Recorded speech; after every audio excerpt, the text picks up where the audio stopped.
Jharkhand combined civil services examination rules 2021 की स्वीकृति दी गई।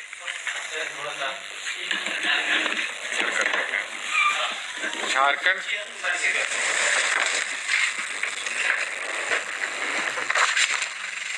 Combined civil services examination rules 2021 की स्वीकृति दी गई।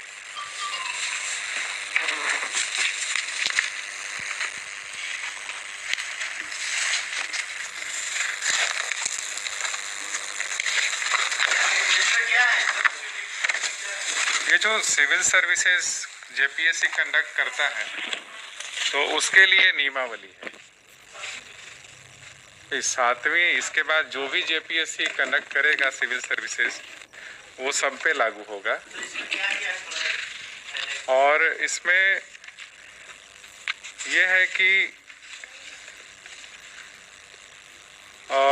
जो पहले से जो नियम चल रहा था, इससे पहले जो नियम था वो 1951 का नियम था, 1951 का रूल्स था, जिसके तहत जेपीएससी एग्जामिनेशन कराता था। और समय समय पे राज्य सरकार जो है वो संकल्प के माध्यम से उन नियमों में संशोधन करती थी। आपने देखा होगा कि पिछले कई वर्षों में कई डिस्प्यूट्स हुए जो जेपीएससी के साथ हुए, माननीय न्यायालय में भी डिस्प्यूट गया। और वो सभी डिस्प्यूट्स को देखते हुए राज्य सरकार ने एक त्रिस्तरीय कमेटी बनाई थी विकास आयुक्त की अध्यक्षता में, और उस कमेटी के रिकमेंडेशन पे ये जो नियमावली है वो तैयार किया गया। इस नियमावली के तहत ये है कि जो 15 की एक ही एजुकेशनल क्वालिफिकेशन और एक ही एज के माध्यम से वो सब परीक्षाएं आयोजित की जा सके। प्रिलिमिनरी एग्जामिनेशन के बारे में डिस्प्यूट था कि 6ठी जेपीएससी में काफ़ी डिस्प्यूट हुआ था, तो उसमें ये प्रावधान इसमें किया गया है कि प्रिलिमिनरी एग्जामिनेशन में सामान्यतः 15 गुना कैंडिडेट्स का सिलेक्शन किया जाएगा। और ये अनरिजर्व कैटेगरी के लिए एक कट ऑफ डिसाइड किया जाएगा, और यदि उस कट ऑफ मार्क्स तक जो रिजर्व कैटेगरी के कैंडिडेट्स हैं उनकी संख्या 15 गुना नहीं पहुंचती है तो उनके लिए वो कट ऑफ मार्क्स को कम किया जा सकेगा। और ये एससी, एसटी और ओबीसी के केसेस में 8% तक कम किया जा सकेगा। मान लीजिए कि अनरिजर्व कैटेगरी का कट ऑफ 92 मार्क्स गया है, 200 में 92 गया है, तो वो 92 से 8% हम लोग कम जा सकते हैं, यानी कि 16 नंबर आप कम जा सकते हैं एससी, एसटी और ओबीसी के केसेस में।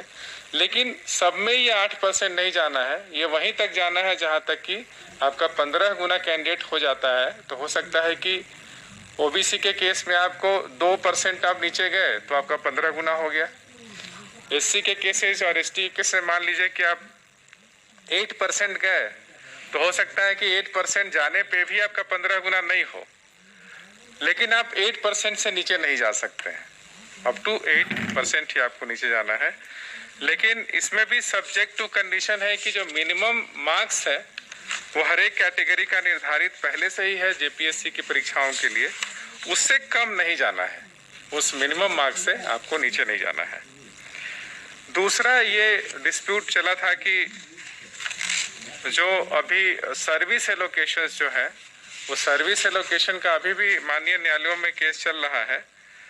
तो इसमें ये रखा गया है कि जो फाइनल जो एग्जामिनेशन कंक्लूड होगा रिटन और इंटरव्यू के बेसिस पे जो एक मेरिट लिस्ट बनेगा, और मेरिट लिस्ट के आधार पे एक कट ऑफ निर्धारित किया जाएगा जो अनरिजर्व कैंडिडेट्स के लिए है। और उस कट ऑफ मार्क्स में यदि कोई एससी, एसटी, ओबीसी कोई रिजर्व कैटेगरी का यदि कैंडिडेट क्वालिफाई कर जाता है मेरिट के आधार पे तो उसको अनरिजर्व कैटेगरी में रखा जाएगा। ये अभी भी प्रावधान है। लेकिन यदि मान लीजिए कि अनरिजर्व कैटेगरी में कोई कैंडिडेट आता है और उसको अपने चॉइस के सर्विस नहीं मिलता है, अनरिजर्व कैटेगरी में। लेकिन यदि रिजर्व कैटेगरी का यदि वो अवेल करता है बेनिफिट और तब उसको चॉइस का सर्विस मिलता है तो वो अनरिजर्व कैटेगरी से रिजर्व कैटेगरी में माइग्रेट कर जाएगा। इससे माइग्रेशन है जो कि उसमें माइग्रेट कर जाएगा ताकि उसको सर्विस ऑफ चॉइस जो है वो मिल सकेगा। उसी प्रकार से फिर मेंस के बेसिस पे जो इंटरव्यू में कैंडिडेट्स बुलाए जाएंगे वो 2.5 गुना बुलाया जाएगा।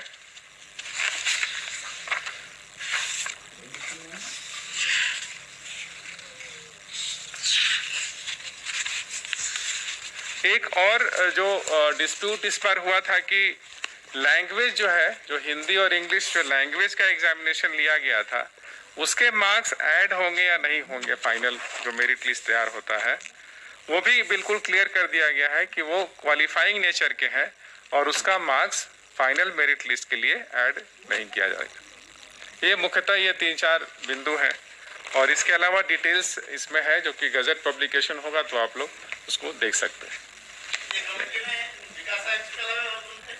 विकास आयुक्त थे, वित्त आयुक्त थे और पर्सनल हम भी थे, कार्मिक सचिव भी थे।